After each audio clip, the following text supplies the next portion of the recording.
Hello everyone, আসসালামু আলাইকুম। আপনাদের আইএসের পড়াশোনা কেমন চলছে? তো আমরা ছোট্ট একটা বিরতির পর অর্থাৎ গত 2 দিন আমরা কোনো ভিডিও দেইনি, আমরা আবার আপনাদের মাঝখানে ব্যাক করলাম। তো আজকে যা আলোচনা করব সেটা হলো পিপিএফ টেকনিকে, অর্থাৎ এক টেমপ্লেটে শত শত প্রশ্নের উত্তর, আইএস স্পিকিং। তো বুঝতে পারছেন যে আমরা আজকে একটা টেকনিক ব্যবহার করব। আগেও পিপিএফ টেকনিক নিয়ে আমরা কিছু লেসন তৈরি করেছি। তো যারা আগে থেকে আমাদের চ্যানেলটির সাথে যুক্ত তারা বুঝতেই পারছেন যে পিপিএফ টেকনিককে আমরা ব্যবহার করব আজকে নতুন নতুন কোয়েশ্চেন কভার করার জন্য। তো প্রথমেই আমরা দেখব যে পিপিএফ টেকনিকটা কি। পিপিএফ এর পূর্ণরূপ হলো পাস্ট, প্রেজেন্ট অ্যান্ড ফিউচার। এটি একটি সহজ পদ্ধতি যেখানে আপনি তিনটি ভিন্ন ভিন্ন সময়কাল সম্পর্কে কথা বলবেন। তো প্রথমত আমরা কি করব, যে পাস্ট অর্থাৎ অতীতে কি ঘটেছিল এটা বলার চেষ্টা করব। তারপর আমরা বলবো প্রেজেন্ট অর্থাৎ এখন কি ঘটছে তা নিয়ে আলোচনা। তারপর আমরা আলোচনা করব ফিউচার বা ভবিষ্যতে কি ঘটতে পারে। আর পিপিএফ টেকনিক উত্তরকে লং করার এবং এক্সামিনারকে ইমপ্রেস করার একটা চমৎকার উপায়, কারণ এখানে আপনি নানা টেন্সকে ব্যবহার করতে পারবেন। একটা আনসারে আপনি পাস্ট, প্রেজেন্ট এবং ফিউচার ব্যবহার করবেন। এখানে মনে রাখতে হবে যে কিছু কিছু প্রশ্নের উত্তর যদি বেশি লং হয়ে যায় সেক্ষেত্রে আপনি ইচ্ছে করলে পাস্ট এবং প্রেজেন্ট বলে ফিউচার নাও বলতে পারেন। এটা আপনার উপর ডিপেন্ড করবে যে আপনি কতটুকু বলেছেন। তো চলুন এবার আমরা একটা টেমপ্লেট দেখি। আমরা টেমপ্লেটটির শিরোনাম দিয়েছি আ powerful template for part 3 question. Part 3 কোয়েশ্চেনের জন্য এটা খুব পাওয়ারফুল একটি টেমপ্লেট। কেন? আমরা কি করব, কোনো কোয়েশ্চেনের উত্তর আমরা পাস্ট দিয়ে শুরু করব। প্রথমত বলবো ইন দ্য পাস্ট বলে মানে কোনো পরিস্থিতি বা মানুষের কোনো মনোভাব কেমন ছিল এটা আমরা বলবো। বলে পিপল শব্দটা দিয়ে আমরা কি করব, ব্যাখ্যা করব কিভাবে জিনিসগুলো করা হয়েছিল বা মানুষ কিভাবে কোনো জিনিসকে দেখেছিল এটা বলার চেষ্টা করব। অ্যান্ড দিয়ে আরো একটা আইডিয়া দিব, কোনো চ্যালেঞ্জ বা সচেতনতার কোনো অভাব এটাকে আমরা মেনশন করার চেষ্টা করব। তারপরে আমরা চলে যাব প্রেজেন্টে নাওয়াডেজ বলে আমরা ব্যাখ্যা করব যে বর্তমানে কিভাবে জিনিসগুলো পরিবর্তিত হয়েছে বা আরো ইমপ্রুভ হয়েছে। আনসারটিকে এক্সটেন্ড করার জন্য আমরা কি করব, মানে বর্ণনা করব কোনো ইমপ্রুভমেন্টস বা কোনো অ্যাকশন বা কোনো ট্রেন্ড। দিস হ্যাজ বলে তারপর এই পরিবর্তনগুলোর প্রভাব বা ফলাফল আমরা উল্লেখ করব। এরপর ভবিষ্যৎ বলার জন্য আমরা ফিউচার টেন্স ব্যবহার করে বলবো in the future I believe, এটা বলে ভবিষ্যতে আরো পরিবর্তন বা উন্নতি যেটা ঘটবে সেটা আমরা কি করব, পূর্বানুমান করব, অর্থাৎ আমরা প্রিডিক্ট করব। উই মাইট সি বলে আমরা সম্ভাব্য অগ্রগতি বা ফলাফল উল্লেখ করব। হোপফুলি বলে আমরা কি করব, উপসংহার দিয়ে একটা চিন্তাশীল উপসংহার দিয়ে আমরা আমাদের আলোচনাটা শেষ করব। তাহলে আমাদের আনসারটা বেশ এক্সটেন্ডেড হবে এবং সুন্দর একটি গোছানো উত্তর হবে। তো চলুন আমরা একটি সরাসরি স্যাম্পল আনসারে চলে যাই। আমরা এখানে দেখতে পাচ্ছি কোয়েশ্চেন হলো how has tourism impacted local communities. পর্যটন কিভাবে স্থানীয় সম্প্রদায়গুলোকে প্রভাবিত করেছে। তো আমরা পাস্ট দিয়ে শুরু করতে পারি যে in the past tourism was relatively low. অতীতে পর্যটন ছিল তুলনামূলকভাবে কম। সুন্দর একটা ল্যাঙ্গুয়েজ হলো ওয়াজ রিলেটিভলি লো। এরপর আমরা বলতে পারি and many communities were isolated, এবং অনেক সম্প্রদায় ছিল বিচ্ছিন্ন। তাহলে যে ওয়ার আইসোলেটেড, বিচ্ছিন্ন ছিল, সুন্দর language. There were fewer visitors, ভিজিটরের সংখ্যা বা দর্শনার্থীর সংখ্যাও ছিল বা ভ্রমণকারীর সংখ্যাও ছিল কম, were fewer visitors. And local economics relied on traditional livelihood, এবং স্থানীয় অর্থনীতি ঐতিহ্যগত জীবনযাত্রা সেটার উপর নির্ভর করত। খুব সুন্দর একটা শব্দগুচ্ছ হলো রিলাই অন, মানে রিলাইড অন নির্ভর করত ট্রেডিশনাল লাইভলিহুড লাইক ফার্মিং। এভাবে আমরা কি করলাম, ট্যুরিজমের যে পাস্টের ব্যাপারটা সেটা মেনশন করলাম। এবার আমরা চলে যাব যে প্রেজেন্ট, বর্তমানে কি দেখতে পাই। Nowadays tourism has brought significant economic benefits. বর্তমানে ট্যুরিজম এনেছে উল্লেখযোগ্য অর্থনৈতিক সুবিধা সেটা। তো আমরা এখানে হ্যাজ ব্রট মানে এনেছে, হ্যাজ ব্রট বেনিফিটস সুবিধা এনেছে, এটা আমরা বলতে পারি। লোকাল বিজনেস থ্রাইভ, যে আধুনিক ব্যবসা, থ্রাইভ শব্দটার দিনে দিনে সমৃদ্ধ হওয়া বা সম্প্রসারিত হওয়া বা বিকশিত হওয়া। তাহলে লোকাল বিজনেস যেগুলো আছে সেগুলো সম্প্রসারিত হচ্ছে। And people have more exposure to other culture, মানুষ এখন অন্যান্য সংস্কৃতির সাথে পরিচিত হচ্ছে। তাহলে এখানে খুব সুন্দর একটা ল্যাঙ্গুয়েজ হলো হ্যাভ মোর এক্সপোজার টু, অর্থাৎ কোনো কিছুর সাথে পরিচিত হওয়া। However there are concern about over tourism, যাই হোক পর্যটন নিয়ে আছে কিছু উদ্বিগ্নতা অ্যান্ড এনভায়রনমেন্টাল ড্যামেজ, এবং পরিবেশগত যে হচ্ছে ড্যামেজ আছে সেটা নিয়ে বা পরিবেশগত যে হচ্ছে ক্ষতি আছে সেটা নিয়ে উদ্বেগ রয়েছে। তো এখানে আমরা দেখলাম বেশ কিছু সুন্দর ল্যাঙ্গুয়েজ ব্যবহার করা হয়েছে। ভবিষ্যতে কি ঘটবে? ইন দ্য ফিউচার, ভবিষ্যতে, I think sustainable tourism practices will become more popular. আমি মনে করি যে হচ্ছে টেকসই যে হচ্ছে পর্যটনের যে চর্চা সেটা হচ্ছে অনেক বেশি জনপ্রিয় হবে। তো তাহলে এই যে উইল বিকাম মোর পপুলার, ভবিষ্যৎ বলার জন্য খুব সুন্দর একটা গুচ্ছ। Communities might focus on balancing, সম্প্রদায়গুলো হয়তোবা কি করবে, গুরুত্ব দিবে ব্যালেন্স করার বিষয়টাকে।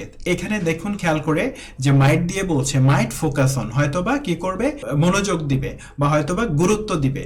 তো এই মাইট কিন্তু ভবিষ্যতে কোনো কিছু ঘটবে, ভবিষ্যতে কোনো কিছু করার সম্ভাবনা প্রকাশ করতে ব্যবহার হয়। সো ভবিষ্যৎ বলার জন্য আমরা বারবার মাইট ব্যবহার করার চেষ্টা করব। এরপর ব্যালেন্সিং, কি ব্যালেন্স করবে? ইকোনমিক বেনিফিটস, অর্থনৈতিক যে সুবিধা আছে সেটার সাথে, উইথ এনভায়রনমেন্টাল প্রিজার্ভেশন, পরিবেশ সংরক্ষণের সাথে। এটার উদ্দেশ্য কি? উদ্দেশ্য হলো to ensure long term growth, দীর্ঘমেয়াদী যে উন্নতি সেটাকে নিশ্চিত করতে। এনশিওর মানে নিশ্চিত করা। তো এখানে খুব সুন্দর একটা ল্যাঙ্গুয়েজ হলো এনশিওর লং টার্ম গ্রোথ। এখানে যে ল্যাঙ্গুয়েজগুলো আপনি শিখলেন এটা কিন্তু আপনি অন্য প্রশ্নেও ব্যবহার করতে পারবেন। তাই সবাইকে বলছি এই ল্যাঙ্গুয়েজগুলো অবশ্যই অনেক গুরুত্ব দিয়ে শিখে ফেলবেন। তারপরের কোয়েশ্চেনটাতে আমরা চলে যাচ্ছি। কোয়েশ্চেনটা হলো, how has shopping changed over the years? Shopping কিভাবে বছরের পর বছর ধরে পরিবর্তিত হয়েছে? খুব কমন একটা কোয়েশ্চেন, পার্ট 3-তে আপনাকে জিজ্ঞেস করতে পারে। তো পাস্টে কি ছিল? In the past shopping was done, shopping করা হতো ইন ফিজিক্যাল মার্কেট, আচ্ছা, স্থানীয় কোনো মার্কেটে বা বাজারে, অর লোকাল স্টোরস, অথবা স্থানীয় কোনো দোকানে। তাহলে ওয়াজ ডান, করা হতো, সুন্দর একটা language. People had limited choices, মানুষের বেছে নেওয়ার যে অপশন বা বেছে নেওয়ার যে বিষয়গুলো ছিল সেটা ছিল কম। And shopping often required a lot of time, shopping এর জন্য দরকার হতো অনেক টাইম। তাহলে এই যে required a lot of time, অনেক সময় দরকার হওয়া, খুব চমৎকার একটা ল্যাঙ্গুয়েজ। অ্যান্ড এফোর্ট, এবং অনেক প্রচেষ্টারও দরকার হতো, অর্থাৎ অনেক পরিশ্রমেরও দরকার হতো মানুষের। আচ্ছা, এখন প্রেজেন্ট দিয়ে বলবো, নাও ডেইজ, বর্তমানে, shopping has become more convenient, shopping হয়ে গেছে অনেক অনেক সুবিধাজনক। তাহলে হ্যাজ বিকাম মোর কনভিনিয়েন্ট, অনেক সুবিধাজনক হওয়া, খুব সুন্দর একটা গুচ্ছ। With the rise of online platform, online প্ল্যাটফর্মের উত্থানের সাথে সাথে, people can shop any time, মানুষ যে কোনো মুহূর্তে কেনাকাটা করতে পারে। অ্যান্ড হ্যাভ অ্যাক্সেস টু, এবং লাভ করতে পারে, a wide variety of products, নানা ধরনের পণ্য। তার মানে মানুষ এখন যে কোনো টাইমে কেনাকাটা করতে পারে এবং তারা পেতে পারে বা লাভ করতে পারে নানা ধরনের পণ্য। তো এই যে have access to wide variety of products, নানা ধরনের পণ্য পেতে পারে, খুব সুন্দর একটি গুচ্ছ। এরপর বলা হয়েছে, often deliver to their door step, প্রায় তাদের দরজায় পৌঁছে দেওয়া হয়। খুব সুন্দর একটা ল্যাঙ্গুয়েজ হলো deliver to their door step. তো এই চমৎকার ল্যাঙ্গুয়েজগুলো আমরা শিখে ফেলবো ভালো স্কোর তোলার জন্য। এরপর ইন ফিউচার নিয়ে আমরা কি বলতে পারি, যে ইন দ্য ফিউচার, ভবিষ্যতে, I believe shopping will become more personalized and efficient, শপিংটা হয়ে যাবে আরো বেশি ব্যক্তিগতকৃত এবং অনেক বেশি কার্যকরী হয়ে উঠবে। তাহলে মোর পার্সোনালাইজড অ্যান্ড এফিশিয়েন্ট, খুব সুন্দর একটি গুচ্ছ। উইথ দ্য অ্যাডভান্সমেন্টস, অগ্রগতির সাথে সাথে, লাইক ভার্চুয়াল রিয়েলিটি শপিং, তার মানে এখানে ভার্চুয়াল রিয়েলিটি শপিং এর অগ্রগতি ঘটবে। অ্যান্ড ড্রোন ডেলিভারিজ, এবং ড্রোন দিয়ে প্রোডাক্ট ডেলিভারি করা হবে, এটা ভবিষ্যতে হতে পারে। This will make the process, এটা প্রক্রিয়াটাকে করবে ইভেন ফাস্টার অ্যান্ড মোর এনজয়েবল, দ্রুত এবং অধিক উপভোগ্য। তাহলে এই যে ফাস্টার অ্যান্ড মোর এনজয়েবল, এটিও কিন্তু খুব সুন্দর একটি গুচ্ছ। তার মানে প্রতিটি লাইনে আমরা সুন্দর সুন্দর কিছু ওয়ার্ড পাচ্ছি। বাংলা সহ সুন্দর করে এই ওয়ার্ডগুলোকে আপনি চর্চা করবেন। আজকের লেসনের 3 নম্বর কোয়েশ্চেনটা হলো, how has the way people communicate changed over time? সময়ের সাথে সাথে মানুষের যোগাযোগের পদ্ধতি কিভাবে পরিবর্তিত হয়েছে? আমরা বলতে পারি, in the past people mostly communicated through letters, অতীতে মানুষ কি করত? চিঠির মাধ্যমে যোগাযোগ করত। খুব সুন্দর একটি ল্যাঙ্গুয়েজ হলো কমিউনিকেটেড থ্রু লেটার্স, থ্রু মানে মাধ্যমে, কমিউনিকেটেড মানে যোগাযোগ করত। Or face to face conversation, অথবা মানে যে মুখোমুখি যে কথোপকথন, এটার মাধ্যমে যোগাযোগ করত। তো দুটো মাধ্যমে যোগাযোগ করতো, লেটারের মাধ্যমে আর মুখোমুখি কনভারসেশনের মাধ্যমে। Long distance communication was slow and costly, মানে হচ্ছে দূরত্বের যে কমিউনিকেশন সেটা ছিল খুব ধীর এবং কস্টলি। তাহলে স্লো অ্যান্ড কস্টলি খুব সুন্দর একটা ল্যাঙ্গুয়েজ ওয়াজের সাথে পেয়ার্ড হয়ে আসছে। তারপর আমরা প্রেজেন্টের ব্যাপারটা বলতে পারি, nowadays communication is instant and convenient. কত চমৎকার একটা গুচ্ছ যে ইনস্ট্যান্ট মানে তৎক্ষণাৎ, কনভিনিয়েন্ট মানে সুবিধাজনক। With mobile phones and social platform, mobile phone এবং সোশ্যাল প্ল্যাটফর্মের সাথে সাথে। It is easier to stay connected with people, এখন এটা সহজতর মানুষের সাথে যোগাযোগ রাখা। স্টে কানেক্টেড উইথ পিপল, এটা একটা সুন্দর এক গুচ্ছ যার অর্থ হচ্ছে মানুষের সাথে সংযুক্ত থাকা। এনিওয়্যার ইন দ্য ওয়ার্ল্ড, বিশ্বের যে কোনো জায়গায়। তারপর ফিউচার দিয়ে আমরা বলতে পারি, ইন দ্য ফিউচার, ভবিষ্যতে I think communication will become even ফাস্টার and more immersive, ভবিষ্যতে কমিউনিকেশন হয়ে যাবে অনেক বেশি দ্রুততর এবং গভীরতর। উইথ অ্যাডভান্সমেন্ট, অগ্রগতির সাথে সাথে, লাইক হলোগ্রাম। তো হলোগ্রাম জিনিসটা কি, হলোগ্রামের মাধ্যমে আমরা যে কোনো একটা জিনিসকে বা প্রোডাক্টকে আমরা দেখতে পারি 3 ডাইমেনশনাল ওয়ে থেকে। এটার কোনো একটা প্রোডাক্টের উপরিভাগ দেখতে পারি, নিচের ভাগ দেখতে পারি, ডানে বামে দেখতে পারি, তার মানে আমরা 3 ডাইমেনশনাল মেথডে কোনো কিছুকে দেখা। And real time language translation, এবং রিয়েল টাইম ল্যাঙ্গুয়েজ ট্রান্সলেশনের সাথে সাথে বা অনুবাদের সাথে সাথে।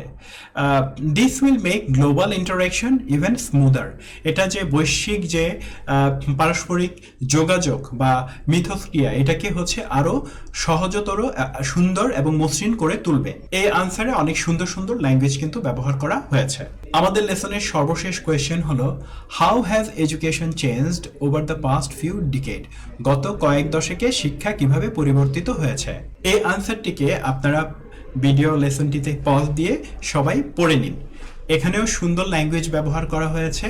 তো আজকের এই লেসনটি আমাদের মূল ক্লাসের একটি পার্ট, এখানে মাত্র 4টি প্রশ্ন সলভ করে দেওয়া হয়েছে, বাট আমাদের মূল ক্লাসে আমরা হচ্ছে আরও অনেক বেশি কোয়েশ্চেন রিজলভ করে দেই, সো দ্যাট এই প্যাটার্ন ধরে এই ধরনের সব প্রশ্নের উত্তর শিক্ষার্থীরা কনফিডেন্টলি দিতে পারে। তো অনেকেই আমাকে অনুরোধ করছিলেন যে আইএলটিএস স্পিকিংয়ের ব্যাচ পরিচালনার জন্য, আপনাদের অনুরোধে আমরা কিন্তু আইএলটিএস স্পিকিংয়ের ব্যাচ স্টার্ট করতে যাচ্ছি।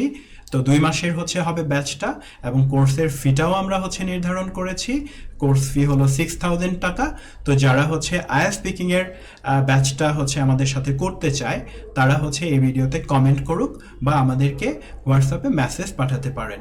তো সবার জন্য অনেক শুভকামনা জানিয়ে আজকের লেসনটি এখানেই শেষ করছি।